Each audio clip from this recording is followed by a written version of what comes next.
Mga igsoon, mga ginikanan sa pagtuong Islam, ang panahon nagdagan ug ang kinabuhi dili sigurado. Daghan ang naglaom nga moabot pa sa Ramadan apan wala na nila kini maabti.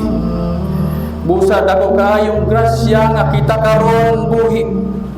Ania sa maong bulan sa kaluoy, kapasayloan ug pagbag-o. Dili tanan nga naglaom ug nagdamgo nga makaabot niini.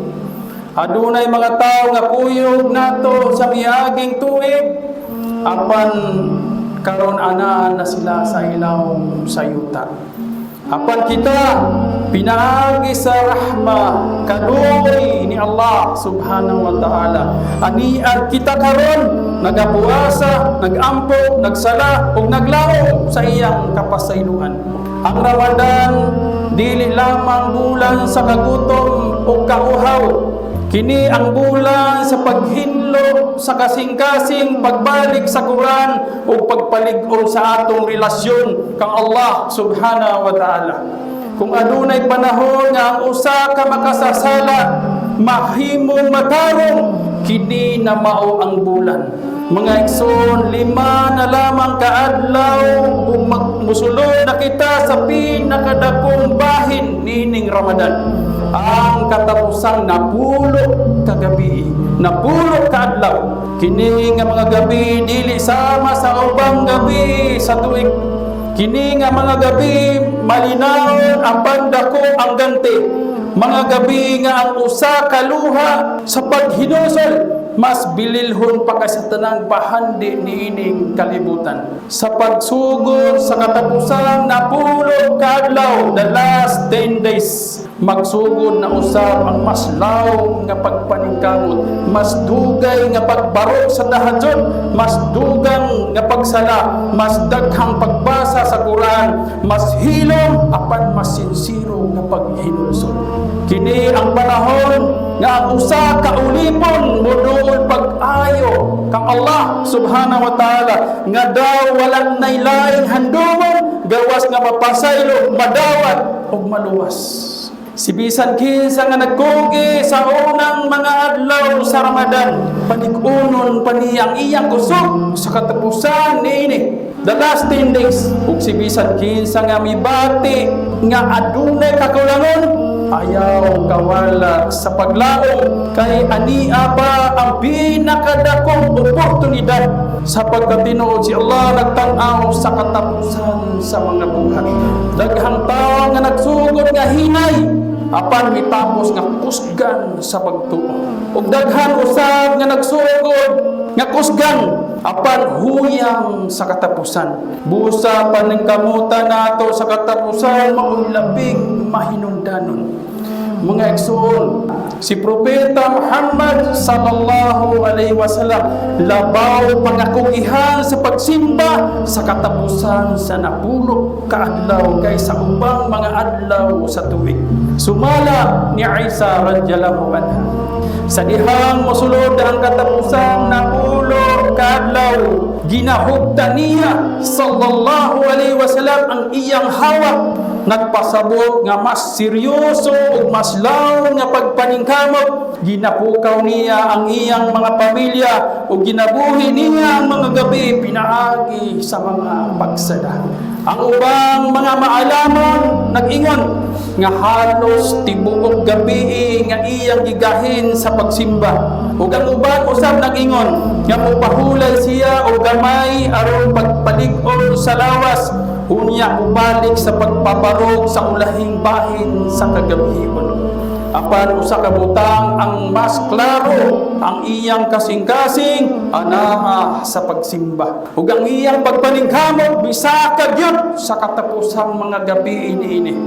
Mga kaigsuonan sa pagtuong Islam, kining mga gabhi'a mao ang atong gipaabot ang Lailatul Qadr. qadar. Si Propeta Muhammad sallallahu alaihi wasallam may pahibalo nga kini anaa sa katapusang napulog kagabi sa Ramadan.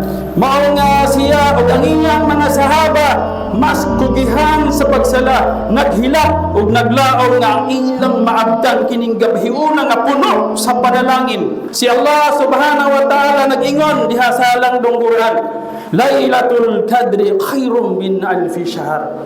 Sa haduol nga pagkahubag, ang gabi sa Qadar mas maayo pa kaysa usa ka libo ka bulan. Kung unahan ninyo mga igsoon, adunay usa ka gabi nga mas bililhon pa kaysa usa ka libo ka bulan nga pagsimba.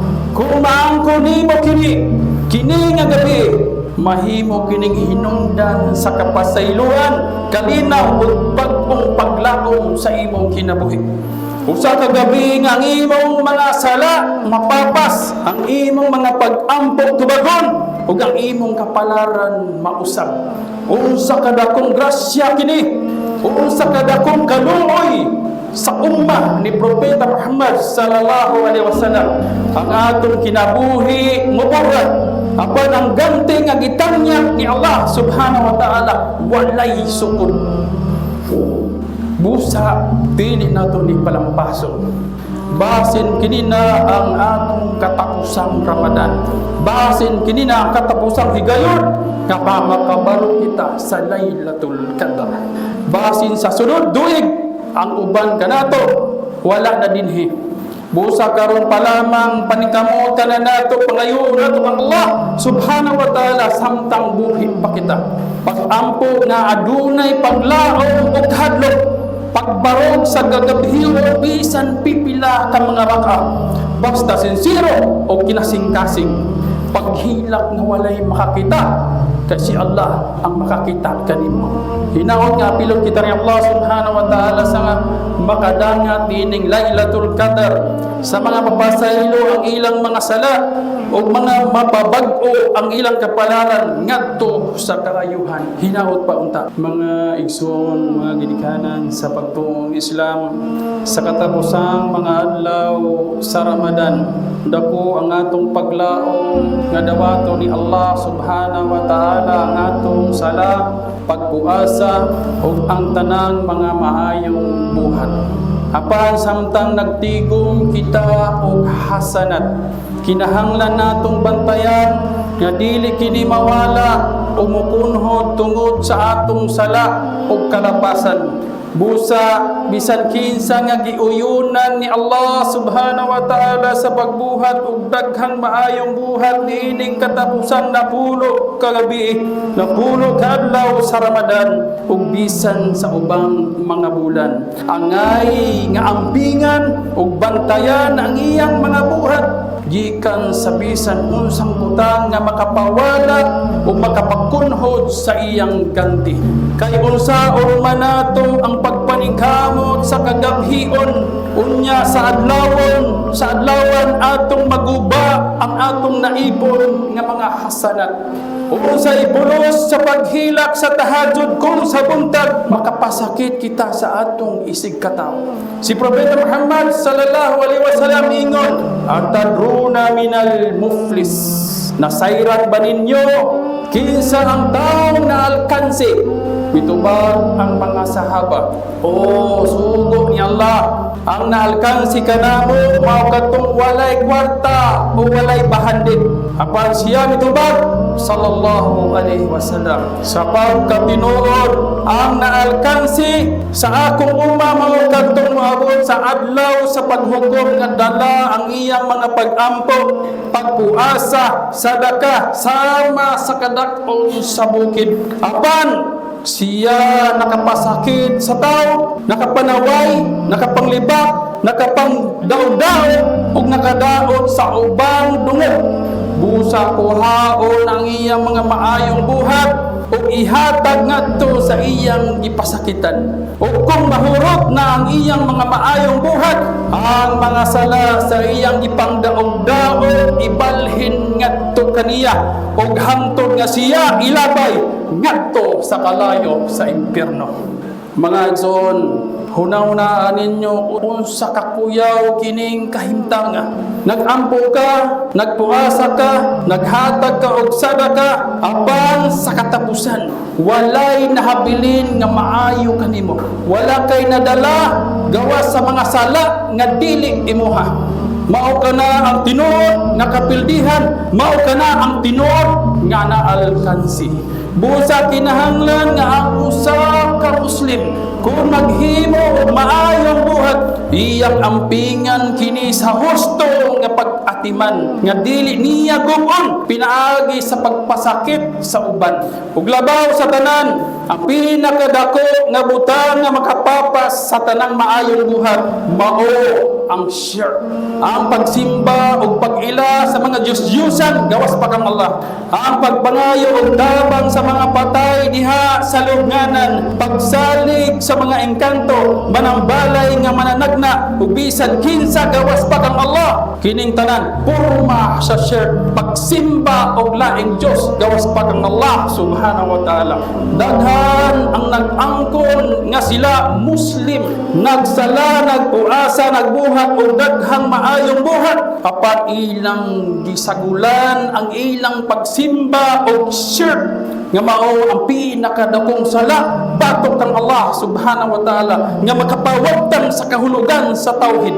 Sa pagkatinuod, walay kapuslanan ang maong buhat kung kini adunay sagol nga shirk. Si Allah subhanahu wa ta'ala mingon diha sa halang ng Quran, walaqad uhiya ilayka wa ilal ladina min qablika la in asyrakta la yahbatanna 'amaluka wa la takuna minal khasirin. Sa duol nga pagkahubad, kung ikaw musimba sa lain gawas pa kang Allah, ang imong mga buhat mahimong walay kapuslanan ug ikaw mahisama sa mga taong nangapildi. Mga igsoon sa pagtuong Islam, ang bisan unsang maayong buhat dili dawaton kung kini adunay shirk o pagsimba gawas pa kang Allah. Ang atong simbahon mao lamang si Allah, siya nag-inusara ug walay kauban sa iyang pagka-Dios. Si Propeta Muhammad sallallahu alaihi wasallam, ang iyang pagsimba gutli ug sinsiro alang lamang kang Allah subhanahu wa ta'ala. Busa kita usab na mga Muslim,